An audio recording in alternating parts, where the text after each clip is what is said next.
We've changed the format, and we are going to have the debate will consist of the Texas Southern University's award-winning debate team, the female members versus the male members. The topic is resolved that the Obama presidency improved the lives of African Americans. Let me introduce you to the coordinator of this event today, Michaela Reed, who will explain to you the parliamentary procedures, and she'll be for you all the official time. Thank you all for coming.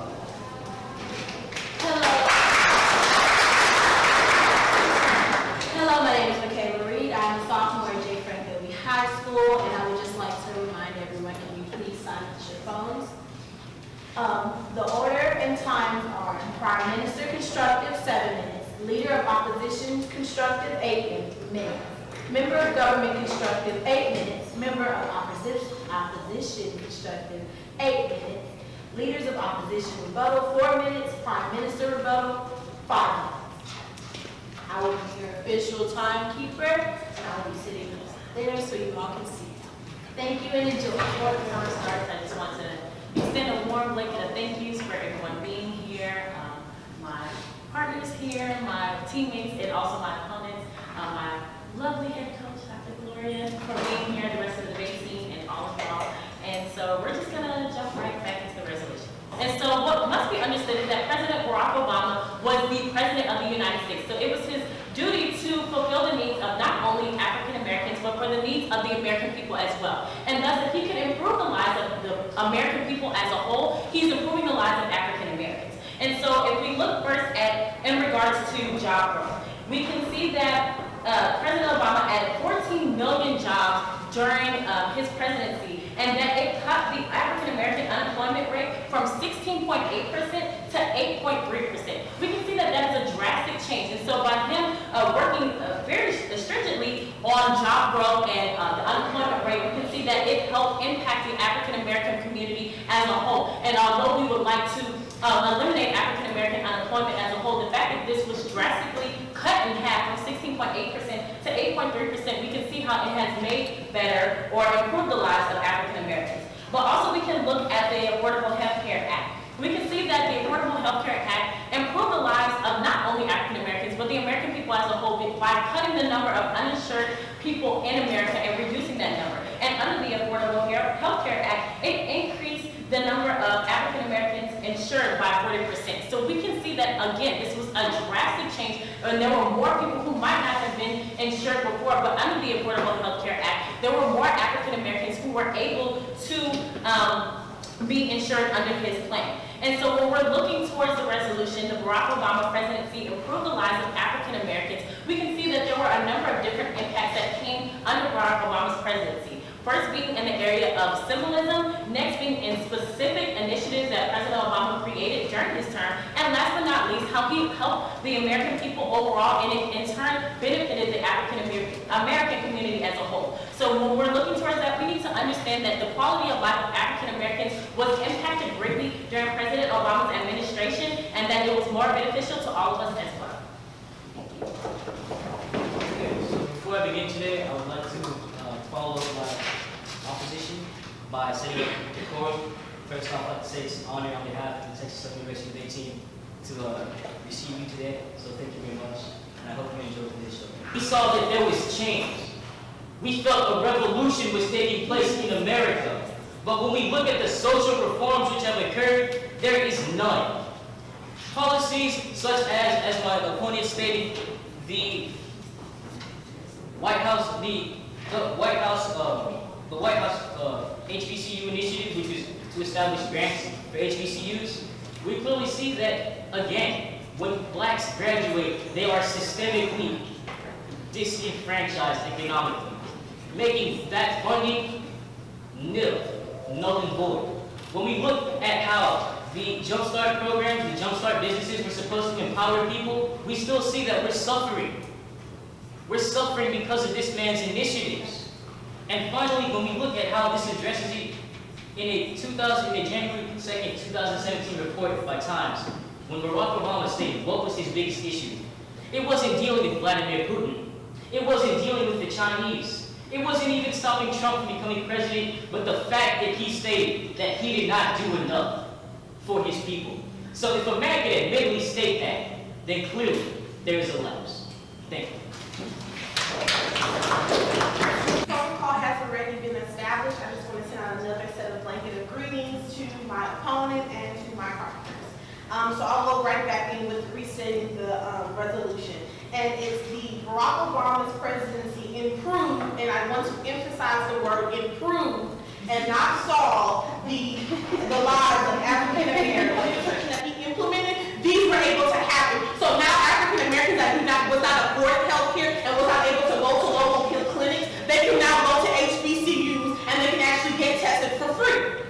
So that goes right against what they talked about this. And I would like to touch right into, we have to establish something here. Barack Obama was not a civil rights activist. He did not run his campaign on civil rights. He ran his campaign as the president of the United States of America, not a civil rights activist. What the opponent side is arguing today, they're talking about an activist. They're talking about somebody that's an uproar. The President Obama was able, he had to deal with more things but just the African American society. He did what he did within his power, and he did what he was able to get done for the African American people, to inspire and to inhabit. But it was not his job just to simply go against everything and say, hey, you guys, I'm here and you need to do this all for the African American people when he's the president of the United States. He's here to do stuff for the greater good of the amount of people. And that brings me back to my value that we have valued this case. And that is the quality of life, equalness, having something. That is what we're trying to establish today. And that is something that you should try to establish as a well-rounded. And that's what Obama was trying to do,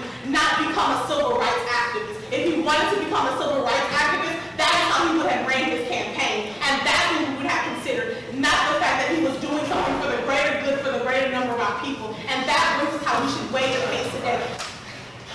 Just a quick break. Good afternoon, everybody.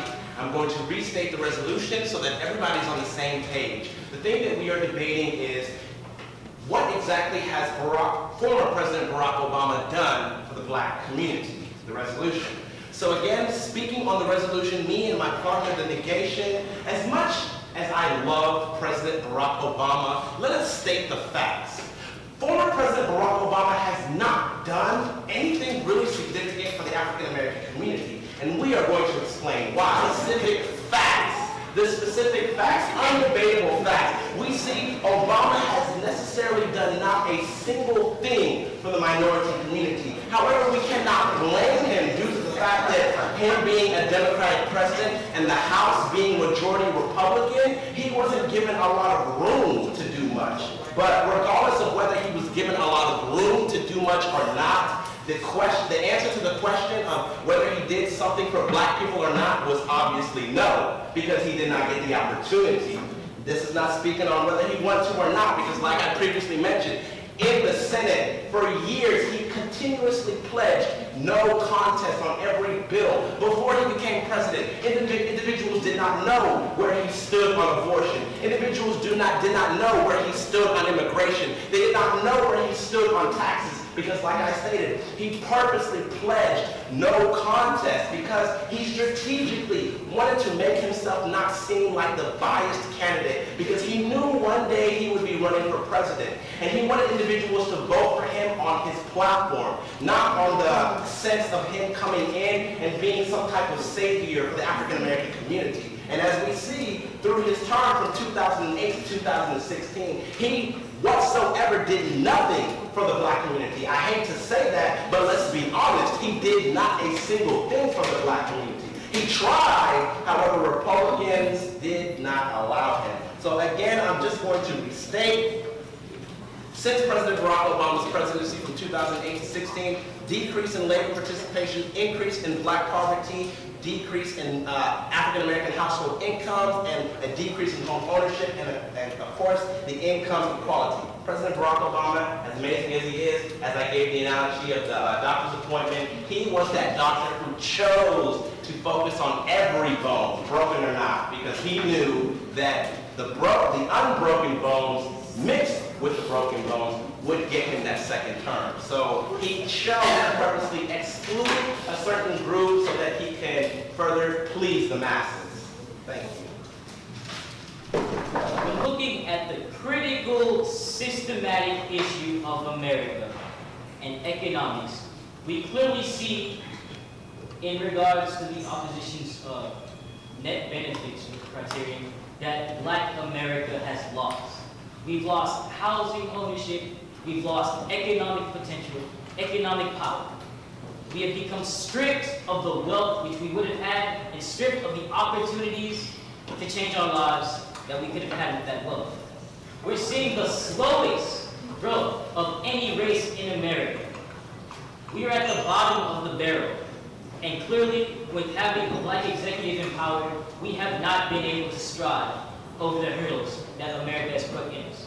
So despite what the affirmative may argue today, despite how much we may love and cherish this man and his family, we need to understand that there was a job that he failed to realize. That he, in summary, was a politician, and he played the game that many people before him had to play.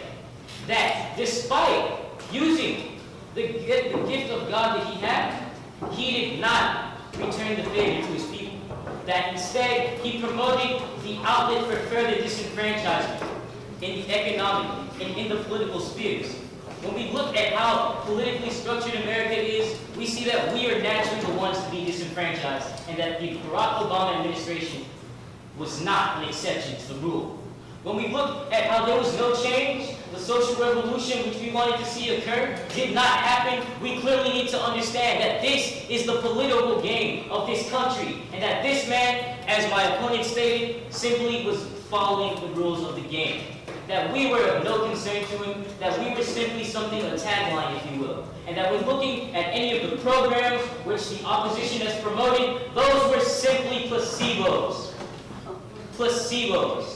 He had bought off Black America with a line of placebos, and as they try to promote today, they try to promote that he saved America.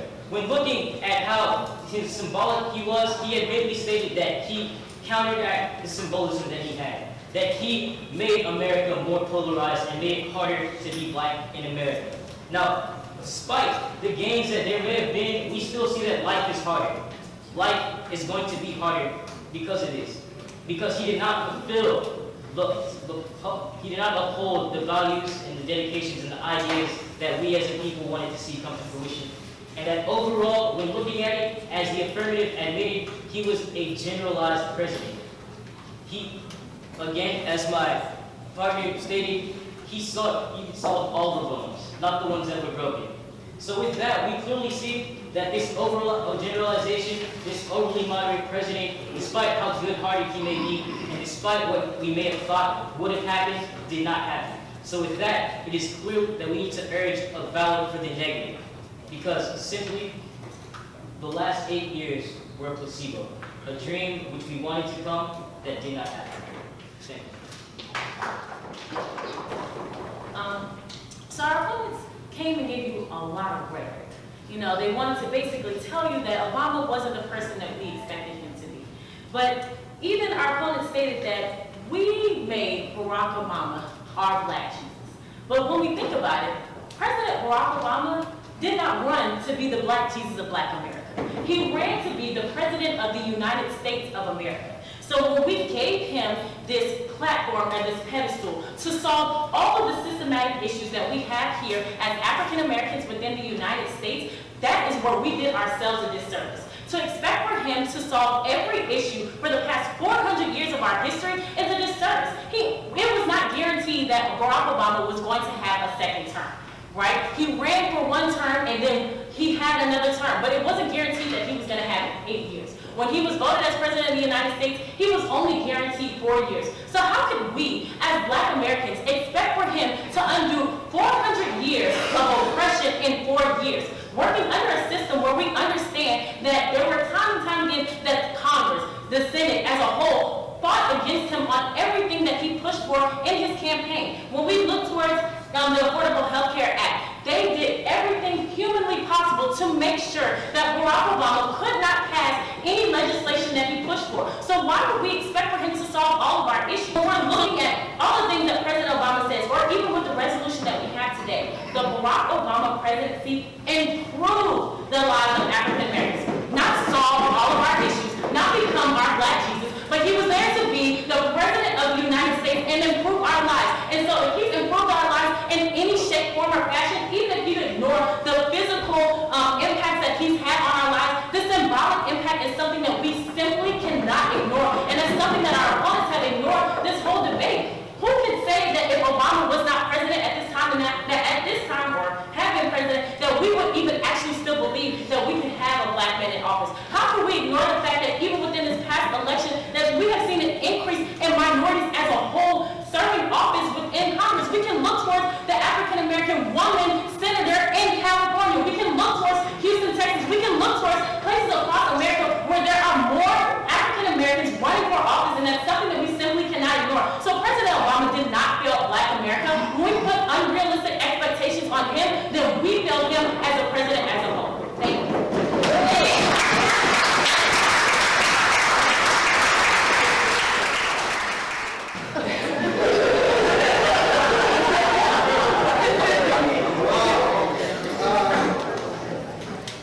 So thank you, Texas Southern University. Thank you all. It's always amazing to be at the museum, especially when there are community events, the things that you I learn. say, we are so glad that all of them were able to attend, and there are no losers here today. This was a debate that was important. Normally we do it against Prairie View. They were not able to make it this weekend. We asked Wiley College, and they also were not able to make it. And so John and I went back and forth. Should we do alumni against current, or should we do male against female? And so we settled on gender. And I think it went really well today. We're hoping that Prairie View will be able to join us again on next year. Just one point I will make, when we're sitting back there, you know, the topic was improve. And you can always count on women to get that detail. So any comments out in the audience? Anybody? And these guys here, you are right, he did sort of go along this path where he did want to rock the boat. So though he did do anything in his first term, because he didn't want to upset, he didn't actually do anything with the LGBT, he didn't do anything with immigration because he didn't want to do anything to jeopardize the second term. So many different issues. And then for the Black community, I think it's even more important that we understand that you no longer have to deal with a child saying, when I grow up, I want to be the first Black president. So the impact of him being a Black man taking over office, to me, is impactful enough because it opened up a new standard for America. It opened up a new conversation for America, and it gave us a new ability that we did not know for sure we could have. So I think it is important that we do express the impacts that he did do, even if it wasn't directly. He indirectly did more than any other president has ever done for the Black community by taking the Oval Office. For the kids. Now, Obama could have done exactly what he did at the end. Most of his so-called help for everybody went through executive orders.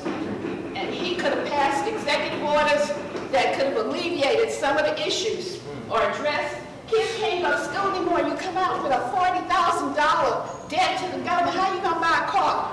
A house? You see? You understand what I'm saying? I don't think that's better. Okay? We have kids who are incarcerated in the jails, and then we got kids who didn't go to jail. They're incarcerated with debt. You know? So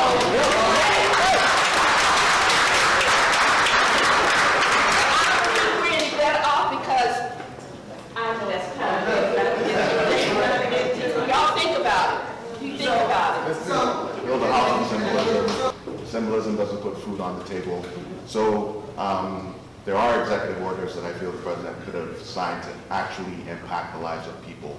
But I think it's also made me start thinking a lot more about local politics, to say that maybe the place where you're putting that question about directly improving the lives of people is not necessarily for the office of the president, but for the office of your mayors, the office of your district, people as well. So I see a lot of things. Well, I struggle with this sometimes because I feel like we don't want to talk about this. It's because when you have to talk about something, then it means you have to do something about it. Just like with your wife. It's wrong, kind of hard to talk about it because that means you need to get it right next time. And I'm just saying that I'm struggling with the fact that we are not talking about what we need to fix with ourselves at the same level as we're talking about the external.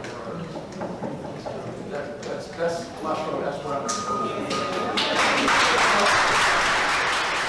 There were times where he could have, inched a little more towards a certain, fell to a certain side. But what I do feel is, and I can agree with my brother back there, I couldn't really see your face and think it's you. But I do feel like sometimes we place a lot of things on the president or on our government, but sometimes we don't do enough of what we can in the community, and we don't realize how much impact we have as a community. And since my time being at Texas Southern, I've realized how much of an impact I can make, not only in Third Ward, but as a whole. We don't realize that there are a lot of things that doesn't come from the federal government, but it comes from our state government. We're looking at our Texas state legislature right now. They're trying to pass an emergency bill so that we can't make our school a sanctuary place. We can't make a place like this museum a sanctuary place for immigrants, not just Hispanic immigrants, but we know that there are a number of Black immigrants as well. So that's something that we should be doing, and we should be calling our legislators and not just worry about the fact, the symbolic impact is great, but we need to put more of a push on the people who represent us. If we don't think about that, how much of an impact are we really truly making? And sometimes I think it's great that we can have conversations like that, because it's even a reminder to me of how much that I can do, even in my position at being at a historically Black college, and how we can network within each other to build a stronger community, to fix some of the issues that, so you talked about education. Education is great. They is right across the school from TSU. So how can we get, better teachers? Or how can we push more on our Texas legislators to do more? And I just think that sometimes we forget about that sometimes, and forget about our strength, and we looked at Obama like, okay, he's gonna go solve our issues, and not what we can help do to help them as well. He indirectly, more so indirectly, helped the Black community rather than directly helping the Black community, with his numerous policies, statements, he helped the African American community as a byproduct.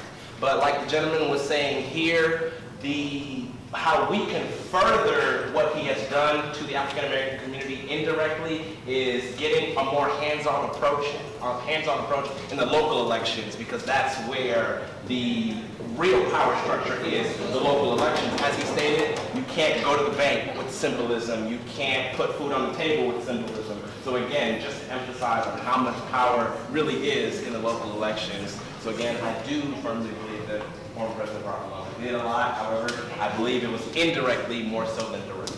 In my first debate tournament, they said, oh, she's just a little Black girl, she don't got power. When you speak and you know what you're speaking about, they expect you to fail, but you're not. That's something that we have to hold ourselves to. They might expect everybody in this room to fail, but I believe that each and every one of us can stand up and...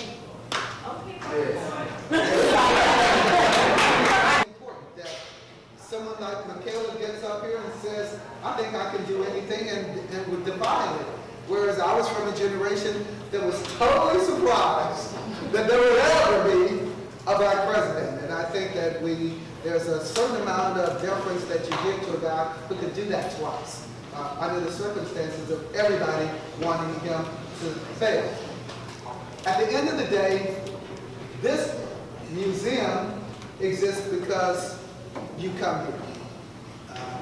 If you're not coming here, this staff, we can't fight. And we definitely constantly have to fight for the existence of it. So I would say to you, come back. We're continuing to have certain kinds of conversations. And if there's anything that we could say, this wasn't just a vending session. And it wasn't just a vending session because it was analytical. These young people gave us something to think about. I would say it's to everybody go back and have your resolve, as one of the kids in the film said, if you weren't involved, get involved. And if you were involved, get more involved.